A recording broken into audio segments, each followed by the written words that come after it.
거센 비가 내리는 추운 밤, 미스터 허버트 화이트라는 노인은 자택에서 그의 아들과 함께 체스를 두고 있었습니다.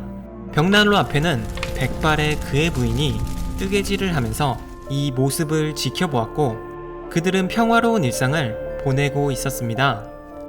하지만 갑자기 대문이 큰 소리를 내며 닫히더니 묵직한 발소리와 함께 누군가 현관으로 다가오는 소리가 들려왔는데요. 화이트는 서둘러 일어나 현관으로 향하였습니다. 그리고 얼마 되지 않아 다시 돌아왔는데 그의 뒤를 따라서 키가 크고 건장한 한 남자가 같이 들어오게 됩니다. 그의 이름은 모리스. 화이트가 21년 전에 인도에서 같이 복무한 군인이었죠. 둘은 오랜 세월 못다한 이야기를 나누었고 그러던 도중 화이트가 원숭이의 손에 관한 이야기를 물어왔습니다. 모리스는 당황하면서 별거 아니라는 듯 얼버무리려 했으나 이미 모두의 관심사는 모리스의 이야기에 집중되어 있었기에 그는 할 수 없이 원숭이의 손에 관한 이야기를 시작하게 되죠. 말라 비틀어진 작은 손, 마술을 부리는 힘을 가지고 있다는 이 손은 어느 늙은 수도승이 만들어낸 것입니다. 그 수도승은 몸과 마음을 괴롭히는 번뇌와 욕심을 끊고 올바른 세상의 이치를 깨달았던 사람인데요. 그가 오랜 세월 동안 돌을 닦으며 알게 된 중대한 사실은 바로 인간의 생애는 전부 숙명에 의해 이미 정해져 있다는 사실이었습니다. 또한 이러한 숙명을 거역하는 자에게는 그에 대한 막대한 대가와 재앙이 따르게 되어 결국 불행한 인생을 살게 된다는 것이었는데 늙은 수도승은 자신이 깨달은 이러한 사실을 세상 사람들에게 알리고 싶어 했습니다.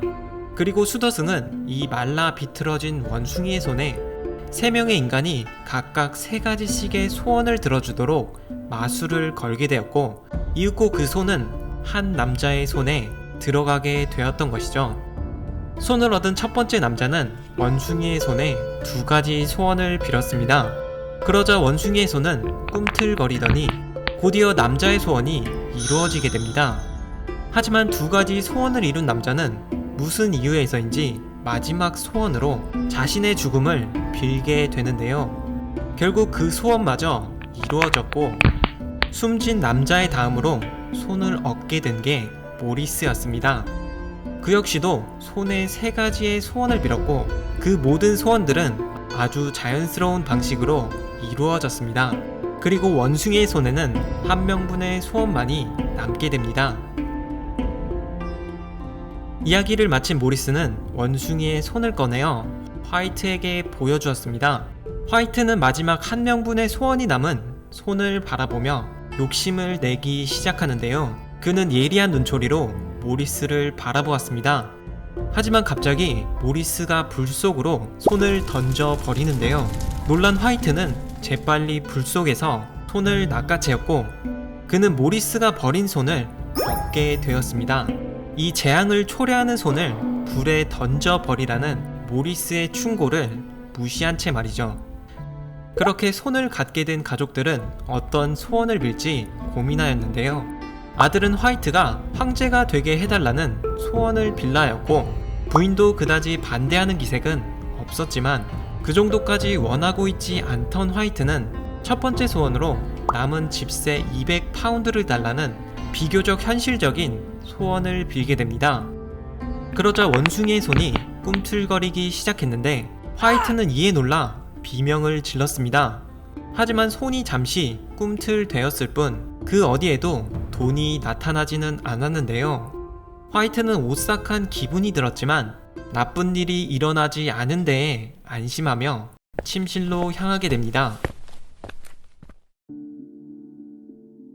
다음날 아침 햇살이 쏟아져 들어오는 화이트 가족의 식탁에서는 평상시와 같은 건강한 공기가 감돌았습니다. 아들은 직장으로 나섰고 노부부 역시도 손에 관한 것은 잊은 채 평범한 일상으로 돌아가게 됩니다. 그렇게 시간은 흘러 점심 식사를 하려던 노부부에게서 거동이 수상한 한 남자가 찾아오게 되는데요. 그는 아들이 다니는 회사의 직원이었는데 이어서 공장에서 일하던 아들이 기계에 끼어 숨졌다는 소식을 전해왔습니다. 남자는 이런 일이 벌어졌을 경우 회사에서는 어떠한 책임도 지지 않는다는 것과 배상도 인정하지 않는다는 설명을 덧붙였는데요. 그러나 그는 지금까지 아들의 근무 업적을 고려하여 약간의 보상금을 전달한다는 말을 덧붙였습니다. 그리고 화이트가 그 보상금을 물어보니 직원은 200파운드라는 말과 함께 돈을 건네주게 됩니다. 노부부는 집에서 3km 정도 떨어진 묘지에 아들을 묻었고 그들은 일주일 동안 불면증에 시달리며 점점 삶의 의욕을 잃어갔습니다. 그렇게 점차 시간이 흐르던 와중 부인은 무언가 깨달은 듯 갑작스레 소리를 질렀는데요. 아직 원숭이의 손에는 2가지의 소원이 남아있다는 사실이었죠. 그리고 아내는 화이트에게 손을 사용해 아들을 되살리라는 소원을 빌라고 말하게 됩니다. 화이트는 부인에게 미쳤냐고 소리치며 극구 반대하였지만 계속되는 부인의 호소는 멈추지 않았고 또한 소원을 빌면 기계의 몸이 찢겨진 아들이 호련히 자신의 눈앞에 다시 나타날 것 같다는 생각에 결국 그는 2번째 소원을 빌게 됩니다. 그리고 또다시 원숭이의 손이 꿈틀대는가 싶었지만 주변에는 역시나 아무런 일도 일어나지 않았는데요. 그렇게 시간은 흘렀고 결국 부인도 포기한 듯 침실로 향하였습니다. 하지만 얼마 지나지 않아 현관에서 희미하게 이상한 소리가 들리기 시작하는데요. 노부부가 이를 깨닫고 아래층의 소리에 귀를 기울이는 순간 커다란 노크 소리가 집안에 울려 퍼졌습니다. 놀란 화이트는 당황한 기색을 보였지만 부인은 3km 떨어진 묘지에서 아들이 이제서야 집에 도착한 것이라며 현관으로 달려가려 했지만 화이트는 굉장히 불길한 예감을 느끼고 곧바로 부인을 가로막게 되는데요.